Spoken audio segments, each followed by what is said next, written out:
Being bored is the most dangerous thing of the Western world. Entertainment has never been as widely available as it is now. Now, I was a kid who grew up having money. My father was pretty well off, so I could have a PlayStation, I could have a lot of stuff when I was a kid.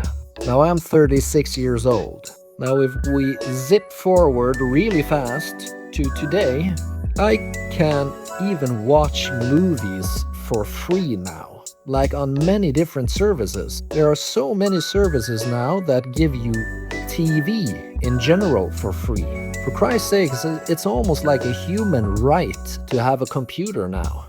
In Norway, we give all our students Chromebooks as a part of going to school, and all the teachers get their own computers as well. You cannot do your job without this stuff. And I can't even think of a colleague who doesn't have a smartphone. Like, that thought seems so alien and absurd. You can get smartphones for as cheap as, I don't know, like extremely cheap.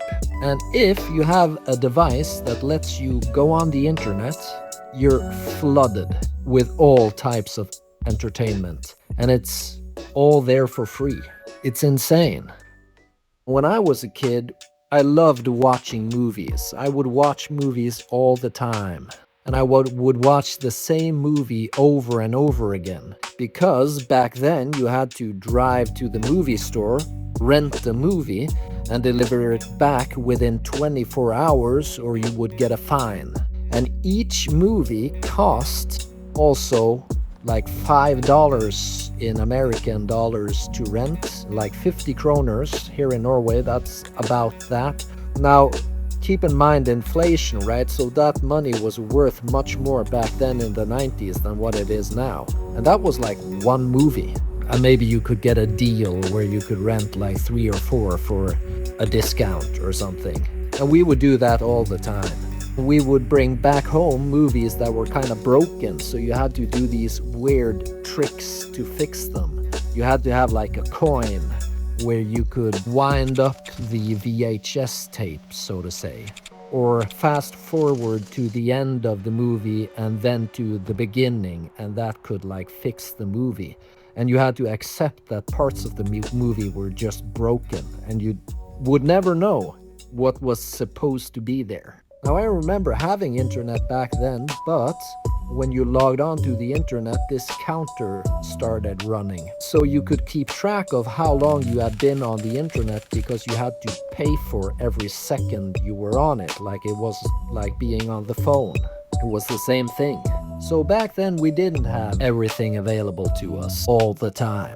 If something good was on TV, you sat down and you watched it from the start to the end, without getting bored because you knew like, shit, I was lucky now. I sat down and MacGyver was on by chance.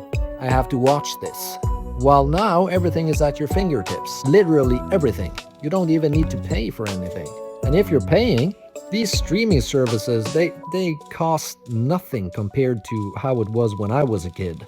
And all of these companies are fighting for your attention, telling you that it's all for free. And you catch yourself scrolling your phone like a madman every time you have a second or two available. Because these apps and services, they hack your brain. You're being flooded with click me all over the place. Instant dopamine hits. No one was made to go through all of that shit. No human brain was created to endure all of that. I recognize myself, being a 36-year-old man now, that I don't have the patience for anything. I wanted to pick up drawing and painting and doodling because it's so relaxing, but I never have the patience to complete anything. I wanted to start reading, and the same problem. It's like we don't have time anymore. And if you have time, it's like there's something wrong with you. And God forbid you would just sit down in the chair for 5 to 10 minutes and not do anything. It's almost like a crime, somehow, but no one wants to see each other. That's the big irony of it all. Couples laying in bed, turned away from each other, on separate smartphones. Father watching TV while kid is on the phone. Now, sure, it's not that bad. I mean, of course, people talk to each other. That's not what I'm trying to say, but everyone is on their devices all the time. It's just normal now.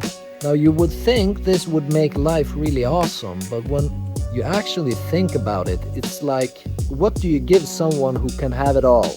Life kind of loses all its meaning and purpose when you can just have it. And what happens is we lose our authenticity, we lose the human connection, lose the struggle that makes it all feel so valuable for a little while. Humans are still humans, even though we have these amazing tools at our fingertips and there's this battle for attention. And humans want to relate to other humans more than anything. That's why I've started doing this, just talking. Sure, I use AI tools to help me out in making my life more effective, but I see that they're just tools. They're not there to fix me or my life. They're just tools. That's all they are.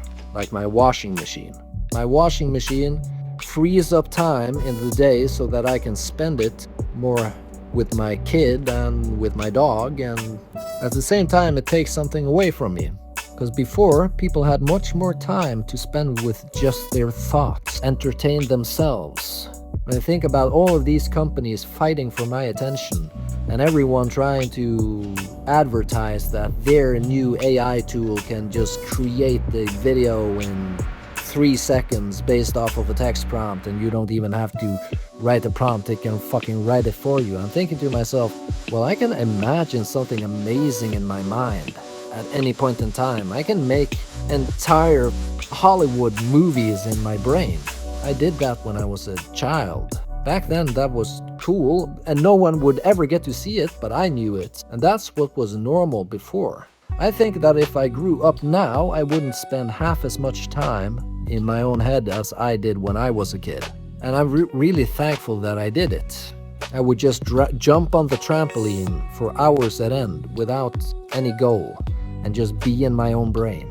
That would have never happened if we had smartphones. They had so many boring activities to spend time on where they would just be together or be in their own minds.